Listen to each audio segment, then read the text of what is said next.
How do you know when to give up? And when to push on with everything you've got? Must you abandon ship or stay the course? This is episode 46, When to Quit and When to Persist. Hello and welcome to The Incrementalist. My name is Diane Williams and I'm your productivity coach who will help you make big changes in small steps. Patience and persistence are essential for success. If you give up whenever you face a challenge or an obstacle, you're bound to fail. If you don't push beyond your current baseline, you will not get to the next level. But you also need to know when to quit and cut your losses. Sometimes working harder doesn't lead to more progress. Instead, you incur opportunity costs and trade-offs that exceed the rewards and benefits of sticking with the project. The sunk cost fallacy means we prefer to continue the action if we already put time, effort, and money into it, even if the current costs outweigh the benefits.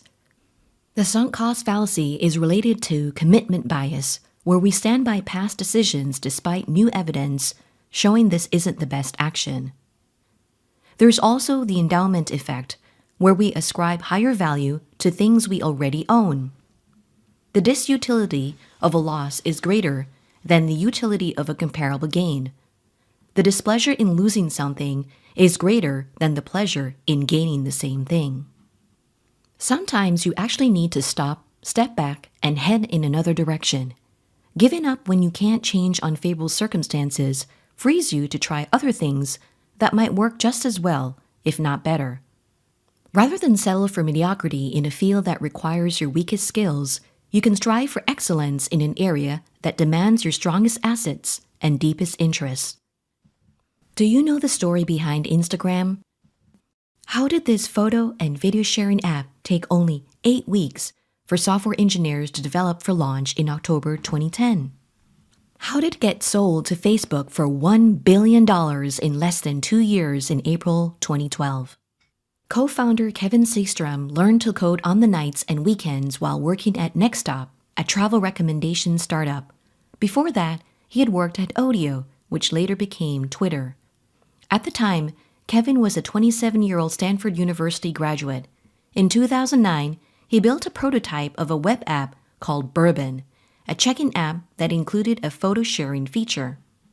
He eventually met with Mike Krieger, who became his co-founder and business partner. They persuaded Silicon Valley investors to put about $500,000 into funding the app. But the market was not buying Bourbon. The app was trying to do too many things and had only about 100 users. The founders were burnt out and had $495,000 left in the bank. Instead of putting more effort and resources into Bourbon, they decided to pivot. They asked their existing customers why they were using the app. The customers told them they cared about the photo sharing, not the check-in aspect. They shifted to focus on a unique solution for a specific problem: how to share great photos to many friends at once. They trimmed Bourbon down to its photo, comment, and like features, which led to Instagram. Based on a conversation with his now wife, Kevin later added the first filter to the app, which made the photos look more amazing. Within about 24 hours of its launch, Instagram had about 25,000 users. And after about 2 months, it had 1 million users. To create Instagram, the co-founders had to give up on trying to get Bourbon off the ground. They used the data to shift course and expand a technology that was more valuable to their customers. Marketing guru Seth Godin says scarce things are more valuable, and creating scarce things is difficult. That's why value is so concentrated at the top. The number one product, song, employee, or organization gets the highest rewards. It's typical for number 1 to get 10 times the benefit of number 10 and 100 times the benefit of number 100. Companies like Coca-Cola, Target, and Starbucks Coffee stand out in a super crowded market. We want quick, easy, and reliable choices. But the mass market is dying, says Seth. Micro-markets make it easier for a small business to become the best in a niche field. A solopreneur can become the winning go-to person in a micro-market. At the time Instagram was sold to Facebook for $1 billion, It was a micro business with 13 employees. It's now worth about $100 billion. In his 2007 classic, The Dip, a little book that teaches you when to quit and when to stick, Seth Godin says the dip is the way to the top. When you start a project, you will get results as you put time, effort, and energy in it.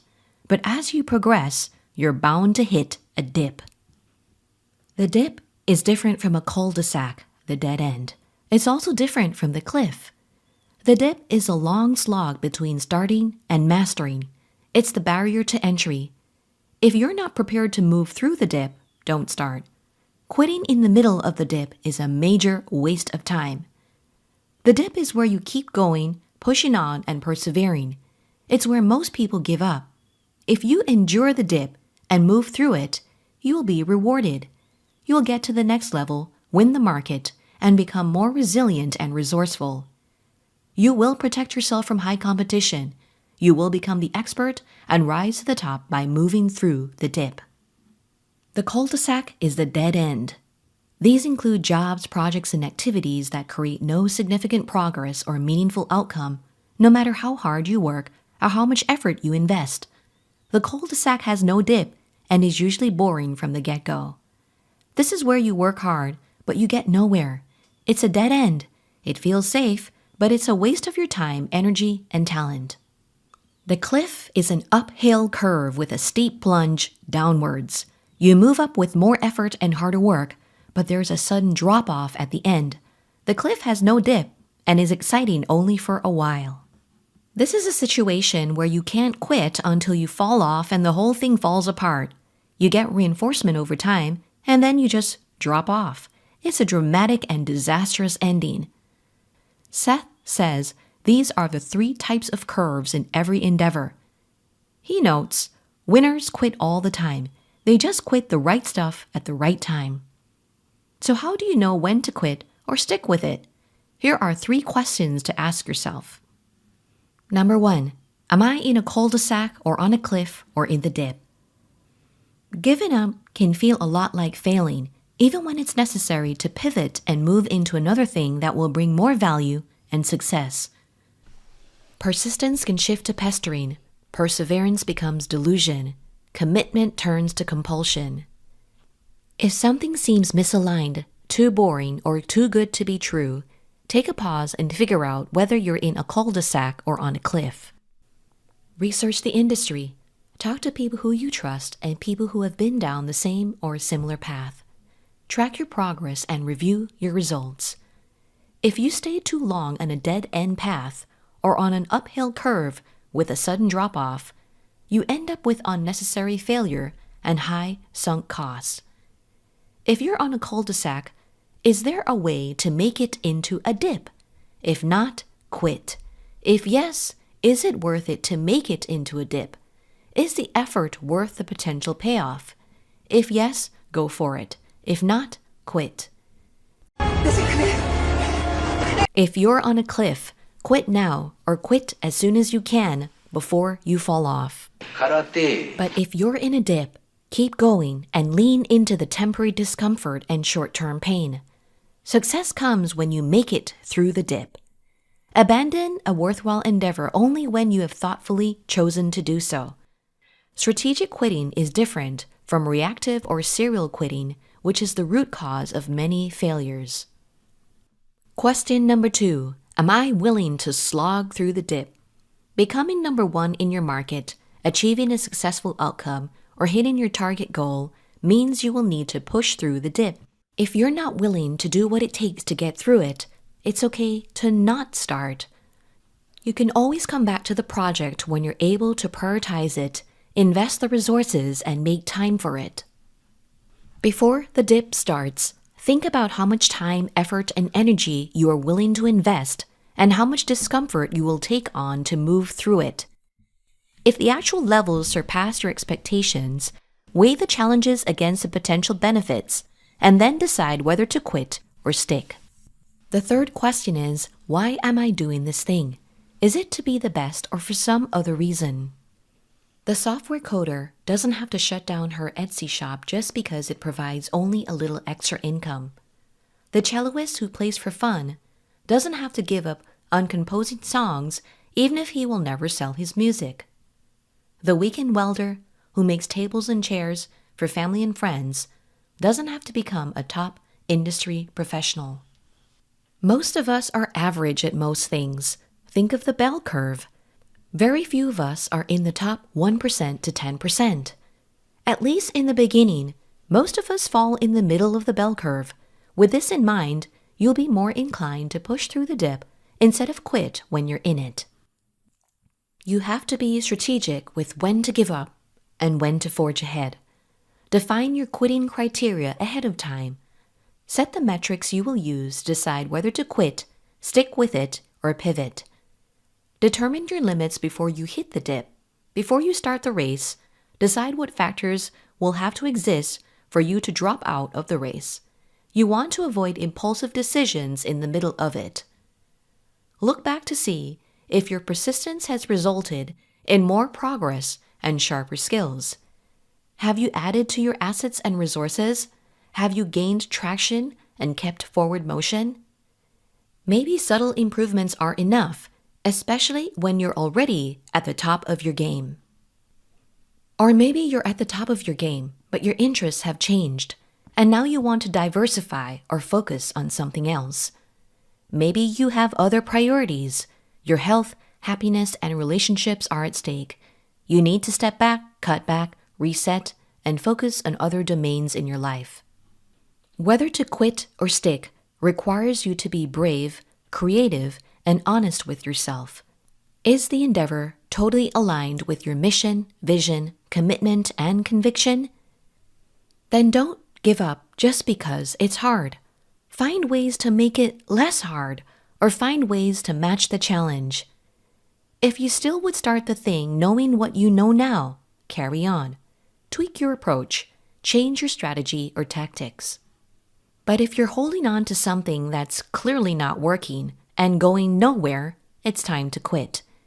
If you're sticking with something just because you're afraid to try something new, it might be time to pivot. If you're clinging to something just because you already own it, it might be time to let go. No matter how much you've already invested, you need to think about what you lose if you don't quit. You also need to think about what you will not gain if you do quit. Principle number 1 of the incrementalist approach is to prioritize what's most important. Another principle is to protect time for it. And another is to rest and recharge. Sometimes you do need to quit, even good things, to make space for one great thing. You can learn more in my book, The Incrementalist, a simple productivity system to create big results in small steps. It's now on sale for $4.99 up to January 31st. After that, it will be back to its regular price of $9.99. You can find it on leanpub.com/incrementalist. You made it to the end of the episode. Be sure to subscribe. On the YouTube channel, we're looking to add at least 100 subscribers. This would be a huge milestone for the show. In the meantime, I'll aim to publish new videos along with the podcast episodes, not just audio. Your positive reviews and constructive comments go a long way. Let me know what you like or don't like about the show. Your feedback is helpful to learning, growing, and deciding whether to quit, pivot, or persist. Thank you for joining me and tuning again next time on The Incrementalist.